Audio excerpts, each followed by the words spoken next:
తూర్పుగోదావరి జిల్లా రాజమండ్రిలో తెలంగాణ ఐటీ శాఖ మంత్రి దుద్దిళ్ల శ్రీధర్ బాబు కామెంట్స్ చేశారు. గత 10 ఏళ్లలో ఏపీ ప్రజలను టీడీపీ, వైసీపీ ప్రభుత్వాలు మోసం చేశాయన్నారు. మూడోసారి బీజేపీ ప్రభుత్వం అధికారంలోకి వస్తే దేశంలో ప్రమాదకర పరిస్థితులు నెలకొంటాయని ఆయన తెలిపారు. రాజమండ్రి కాంగ్రెస్ ఎంపీ అభ్యర్థి గిడుగు రుద్రరాజును గెలిపించాలని ఆయన పిలుపునిచ్చారు. 31,000 మందికి గత 10 సంవత్సరాల కాలహయంలో ఉద్యోగాలు కల్పించామని చెప్పారు. యువతను మోసం చేసిన పార్టీ బీజేపీ పార్టీ. ఈరోజు బీజేపీని పూర్తి స్థాయిలో బలపరుస్తూ ఉన్న పార్టీ వైఎస్ఆర్సీపీ పార్టీ. కొన్ని సందర్భాల్లో ప్రత్యక్షంగా, కొన్ని సందర్భాల్లో పరోక్షంగా సపోర్ట్ చేస్తూ ఉన్న మరో పార్టీ టీడీపీ పార్టీ. యువత తప్పకుండా ఆలోచన చేసి యువతకు సంబంధించిన మీ గొంతుకై నిలబడతాను అని ముందుకు వస్తూ ఉన్న మరొక విద్యార్థి నాయకుడిగా, ఒక యువజన కాంగ్రెస్ పార్టీ నాయకుడిగా యువతకు సంబంధించిన సమస్యలను అర్థం చేసుకొని వారి గొంతుగా నిలబడే వ్యక్తిగా రుద్రరాజు గారు ఈరోజు ముందుకు వస్తూ ఉన్న తరుణంలో వారందరి సహకారాన్ని కోరుతా ఉన్నాం. మరొక ప్రధానమైన అంశం ఈరోజు స్పష్టంగా కూడా కనబడతా ఉంది. బీజేపీ పార్టీకి సంబంధించిన నాయకత్వం దేశానికి సంబంధించిన రాజ్యాంగ స్ఫూర్తిని ఏ విధంగా కాలరాయాలని చూస్తూ ఉన్నారో ప్రత్యక్షంగా కనబడతా ఉన్నాయి. అనేక సందర్భాల్లో రిజర్వేషన్లు ఎత్తివేస్తామని, ఏ రిజర్వేషన్ కూడా ఉండొద్దని, రాజ్యాంగాన్ని తిరిగి రచించాలని వారు చేసే ప్రయత్నం, వారు చేసే ఆలోచన డాక్టర్ బాబాసాహెబ్ అంబేద్కర్ గారి రాజ్యాంగ నిర్మాత అయిన వారు మన దేశానికి సంబంధించిన అన్ని కులాలు, అన్ని వర్గాలు, అన్ని మతాలు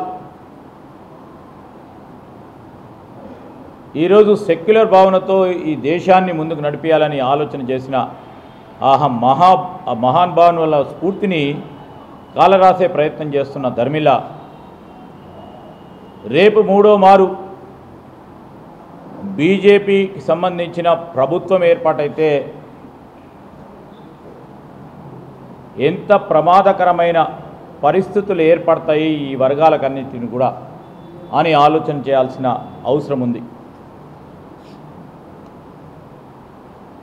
ఈరోజు మా నాయకులు రాహుల్ గాంధీ గారు పదవి లేకున్నా తూర్పుగోదావరి ఎన్నికల మేనిఫెస్టో విడుదల చేశారు. రాజమండ్రి సిటీ వైసీపీ ఎమ్మెల్యే అభ్యర్థి మార్గాని భరత్ రాజమండ్రి ప్రజలకు ప్రధానంగా టాప్ 10 ప్రామిసెస్ను ఇస్తున్నట్లుగా భరత్ తెలిపారు.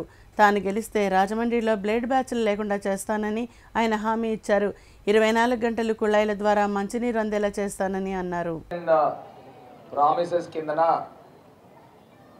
రాజమండ్రి ప్రజలకి ఏమి కావాలో, మాక్సిమం ఏమి చేయగలుగుతామో దానిపైన పూర్తి స్థాయిగా గడిచిన 5 సంవత్సరాల్లో కూడా అధ్యయనం చేసి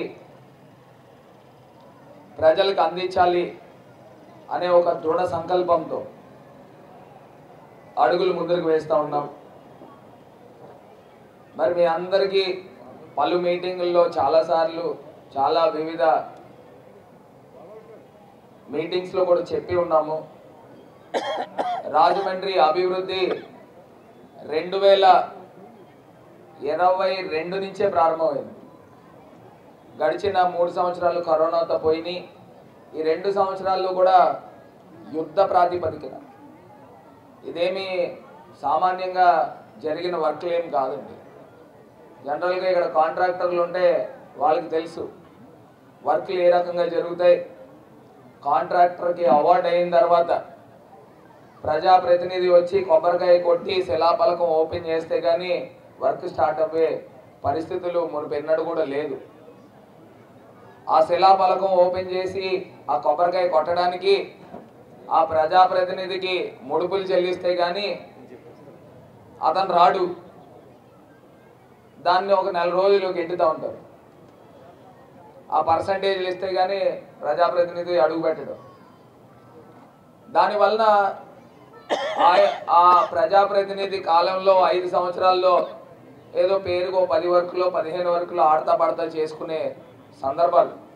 కానీ ఇక్కడ ఇప్పుడు ఉన్న పరిస్థితులు అది కాదు. కాంట్రాక్టర్కి ఏదైతే అవార్డు వచ్చిన మరుసటి రోజే వర్క్ స్టార్ట్ చేయాలనే హుకుం జారీ చేసి టార్గెట్ పెట్టి డెడ్ లైన్ పెట్టి ఈ టైంలో నువ్వు ఆ వర్క్ కంప్లీట్ చేయాలని తమిరితే ఈ స్థాయిలో ఈ 2 సంవత్సరాల్లో ఈ వర్క్ జరిగింది.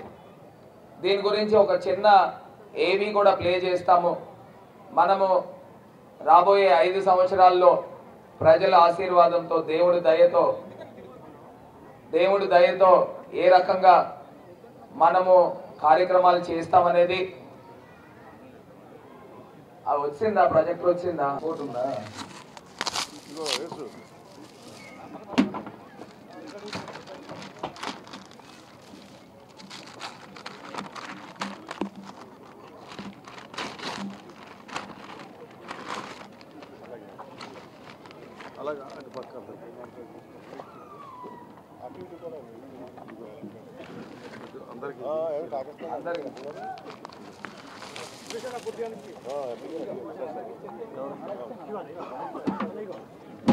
కాదు, ఇటు తిప్పండి. టాప్ 10 ప్రామిసెస్ అటు కాదు, వెనక్కి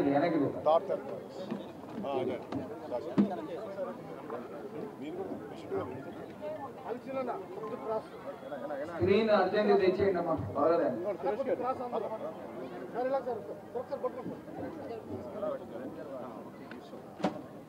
అటు కాదు, ఇటు